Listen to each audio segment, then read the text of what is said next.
So, guys, it's David here, and it is currently day 353. I hope you guys are doing wonderfully well and are doing better than yesterday.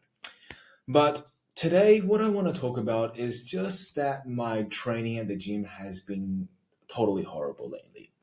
My lifts are going down, I'm feeling fatigued, and today I just didn't have the motivation or energy left to finish my training session. Now, I can't say that I have overtrained just yet. Although I am getting the signs of overtraining, I do know that I have not been eating carbs for pre workout. I have been lifting weights when I'm fasted for about 10 plus hours. So, all this change had definitely influenced my output at the gym. So, my lack of energy was probably just because of my poor eating habits. So, what this goes to show is that perhaps there is still science behind splitting up your calories into three or five different meals, right? Of course, you want to boost your muscle sympathies, but also it's just that refilling your body every now and then with carbohydrates will give you that energy. But obviously, lately my eating habits has gone off the rails. Although I'm still consistent, I have been eating in the mornings, just one big meal, and just fasting throughout the whole day until I wake up and hit the gym. Definitely not ideal. My fasting before was the other way, where I eat at the night before I go to bed so that I have a better sleep. And then when I wake up, I have a little bit more energy left to lift weights because I have just eaten a lot of shit ton of food. But ever since switching it up because of my poor lifestyle habits, which definitely influenced my eating habits, which also influenced all my other habits in life. So my lifestyle has been off the track, and therefore everything else is just so hard to really comprehend whether it is that I am overtraining or I am fatigued or I am this and that when I have just manipulated so many different aspects of my life. So it's very hard to pinpoint and say this was the problem, so we have to do something about it. And this is why it's so important, guys, when you come in contact with something that you're unsure about life, where you are facing a problem, it is better to just consolidate your focus on one area and to resolve that bit first, right? Coming back to the gym analogy, if you're not losing weight, you could be sleeping poorly, you could be not eating less than you're burning. You could be not doing enough cardio, or you could just be drinking too much. Right? There's just so many different factors that goes into one of our life crisis. But if we try to do everything all at once, if we stop drinking, stop like sleeping better, eating less, like yes, you're going to lose that weight. You're going to lose that weight because you have eliminated all the bad habits. But when you don't know exactly what is the cause of your problem, coming back to overtraining, it is it is tricky to really differentiate overtraining from just being pure lazy. Right? You could be feeling fatigued because you don't want to lift or push yourself harder, or you could be actually overtrained and therefore you can't push harder. It is very hard to distinguish the two. And that requires years of experience and obviously your own experience to justify whether you are lazy or whether you are actually overtrained. So there are some things in life that has a subtle comparison to something that we can tell and we cannot tell from.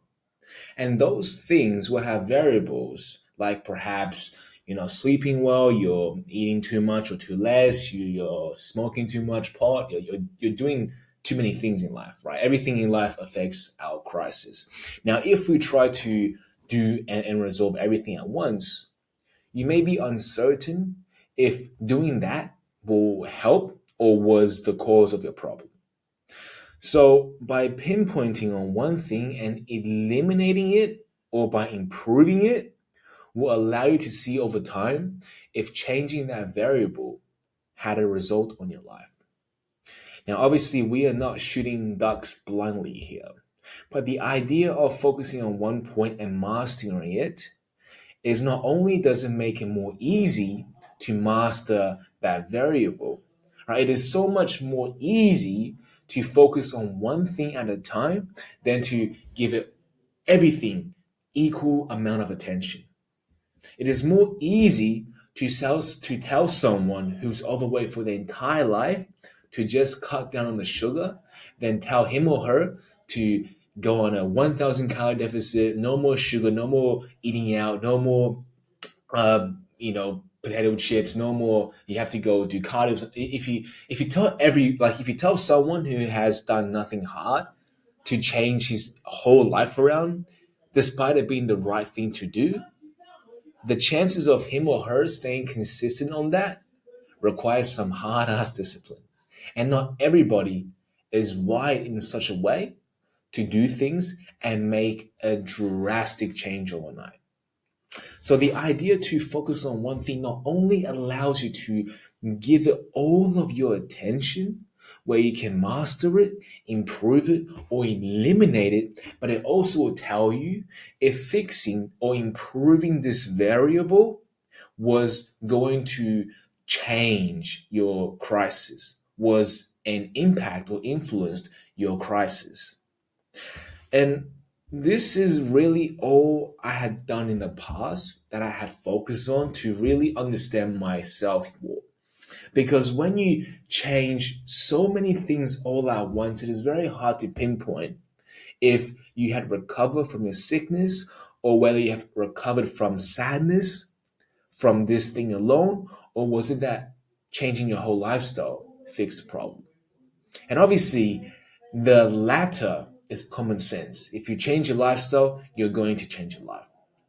But sometimes it is better to know exactly what has the biggest output, meaning what has the biggest impact on your lifestyle change, rather than trying to think and label everything as effective to changing yourself. Right.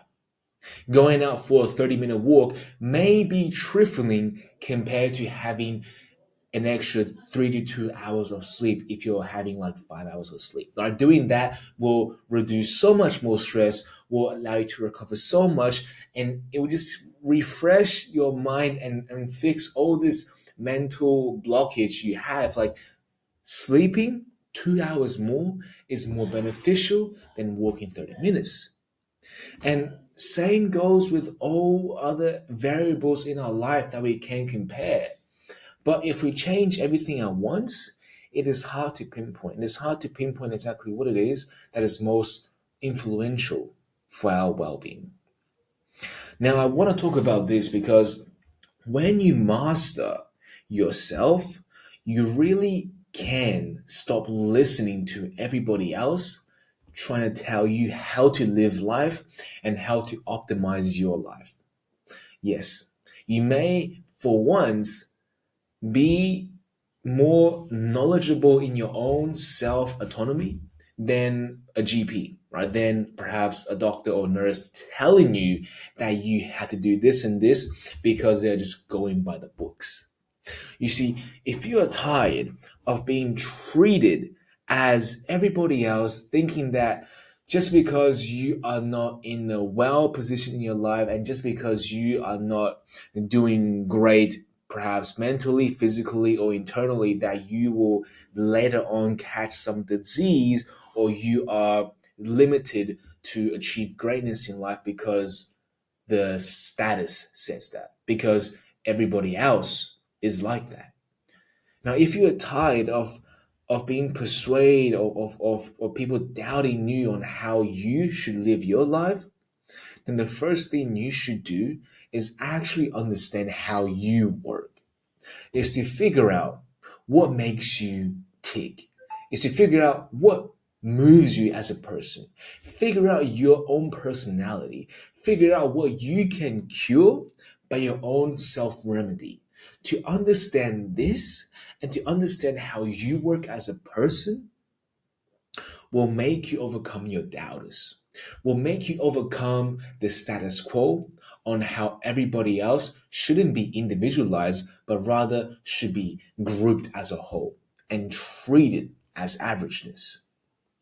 To understand yourself will not only benefit you, but it will save you so much more time, energy and money listening to all those naysayers and doubters simply because they are comparing you to someone else that's in your situation. But no one in this world is identical. No one in this world is identical. Therefore, by definition, nobody can tell you exactly how to live life. But yet, there are so many people out here are still trying to tell you how to live life by the dime. But to have this self knowledge and self awareness will also elevate you in your courageousness, will make you push one step forward, and it will allow you to have the courage and boldness to say no and to prove others wrong in their judgment of you. But with all that being said, I hope you guys had an amazing night, and I do hope you guys had learned something from this. But if not, like always, I'll be here for you guys tomorrow. But until then, good night.